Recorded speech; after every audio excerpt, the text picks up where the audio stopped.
the first half of the Warriors T-Wolves game, your eyes are thanking you. You did your eyes a favor. It was one of the ugliest games I've seen. Ant was a no-show. Minnesota's at home in the first half, rested, younger, great coaching staff, probably the best pure athlete in the game in Ant, who was a no-show. They had no energy. They were 0 for 15 in the first half, shooting threes with 9 turnovers. It was abysmal. It was awful. It was inexcusable. And Steph Curry got hurt in the second quarter, and they still maintained for most of the game a double-digit lead. At one point in the second half, the Warriors T-Wolves had cut it down to 10, and then they went 4 minutes without a basket. They were just not ready to play. And, I mean, Draymond Green almost hit as many three-pointers as the entire Minnesota roster. That's how bad it was. And it was a blown opportunity. And I was watching the game, and I was thinking, and maybe this is old school, but I was thinking about this. Like, part of being a great player, you know, Michael Jordan's flu game, LeBron playing hurt. Part of being a great player is not when you're rested. It's when you just don't have any energy. But for Ant to be rested at full strength, have a size advantage, Steph is hurt, just forget your game. You just have, a light bulb has to go off. This is a moment. We got to win this game. And the Warriors stole home court advantage. I mean, everything was in Minnesota's favor. Old team with less rest. On the road, Steph gets hurt. But, I mean, give Pods credit and Draymond credit. Great D. Buddy Hield now has kind of taken the place of Steph Curry last night. That was great. Jimmy Butler remains so good.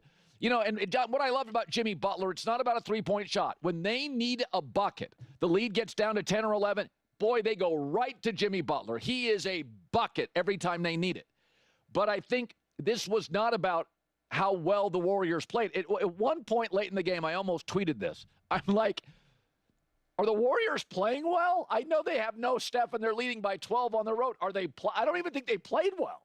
I think Buddy Hield has played well, and Draymond and Pods are playing really great defense. Young guys can struggle defensively, but they got a guy, a former lacrosse star on the floor doing hook shots. Okay. Dude, the Warriors played awesome. Absolutely awesome. What are we saying here? For the Warriors to go on the road and absolutely stun the Minnesota Timberwolves is just another masterclass. Think about the Lakers and how they went up against the Minnesota Timberwolves. Ask yourself this question right here. If LeBron or Luka didn't play, do they win a game? The answer is no. JJ Redick was ripped for not going to his bench and playing, LeBron the whole time, etc., etc. And yet and they still lost. And Steve Kerr now goes deep into the bench and they win.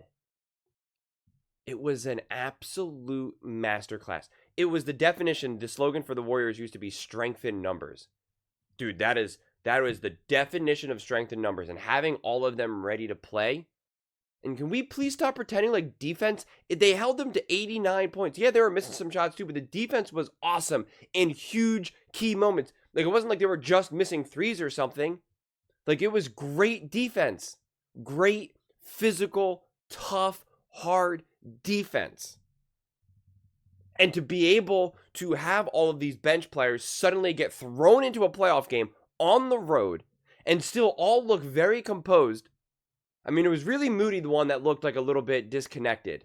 Moody and Steve Kerr got him out, right? It was obvious Moody's just not able to handle this moment right now for whatever reason. And he got him out. It was smart. Gave him a couple tries, gave him some opportunities. Kuminga got in there a little bit too. And it was like, okay.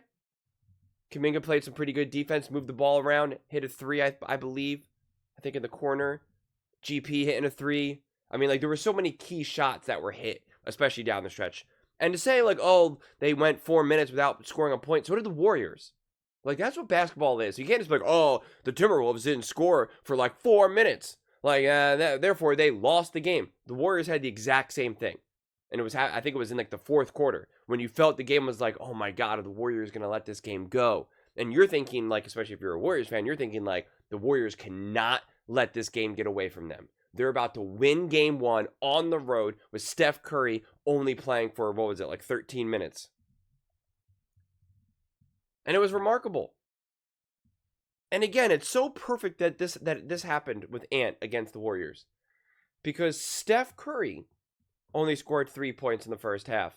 And everyone said how awful it was. I defended it and said it wasn't awful, but let's just pretend like that's true. It was awful. Steph Curry had an awful first half because he only scored 3 points. And the Warriors won.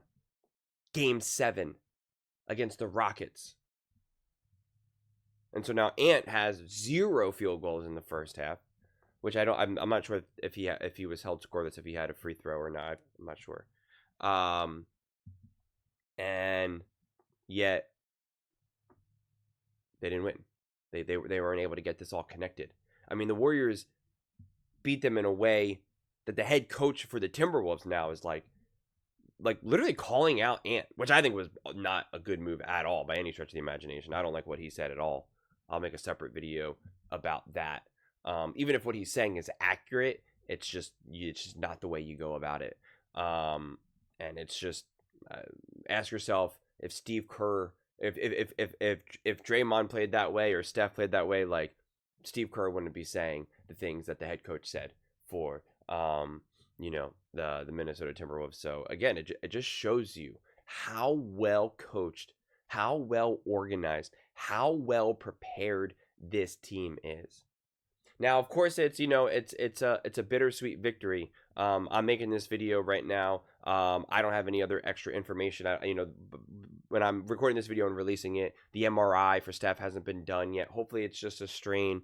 It seems like all but definite he will not play game 2, regardless whether they get the best news they could get. Because then the next game won't be until Saturday, I think it is. So you get plenty of days rest.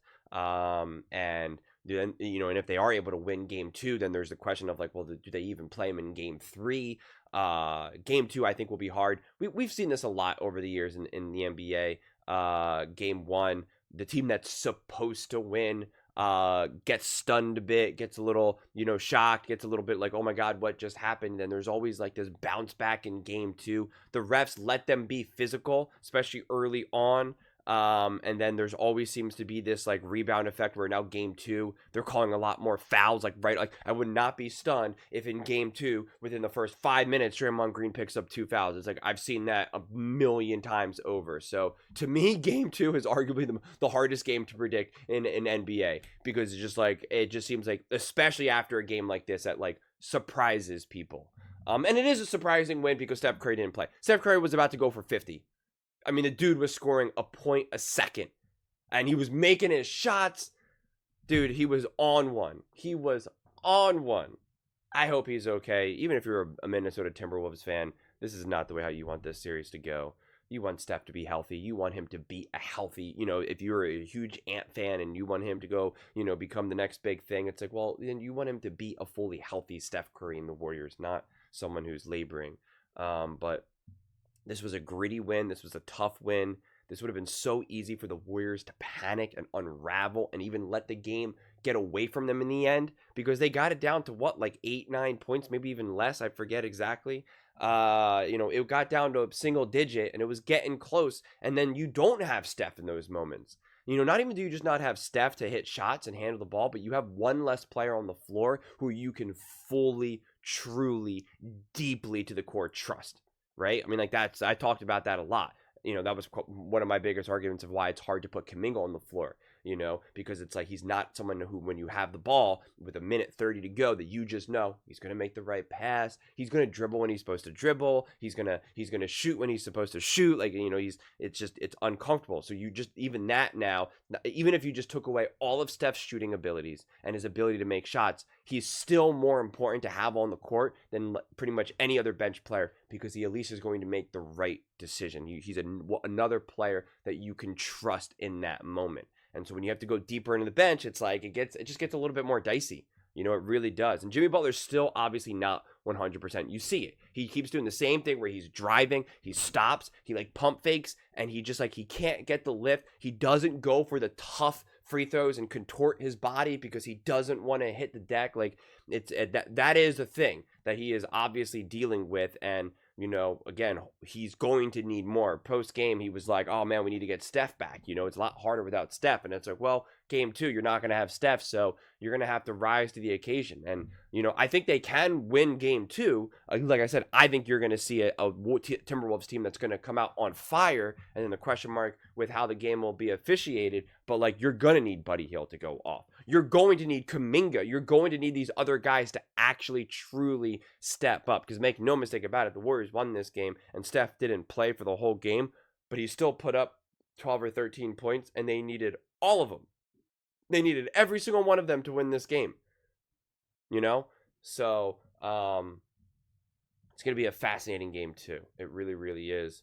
Hopefully, Steph can, you know, come back, be healthy, because this Warriors team, I mean, this just shows you that this Warriors team can go on a run, that they actually legitimately can win a championship. But they have to be healthy. You're going to need a little luck, a few bounces go your way, like any champion needs.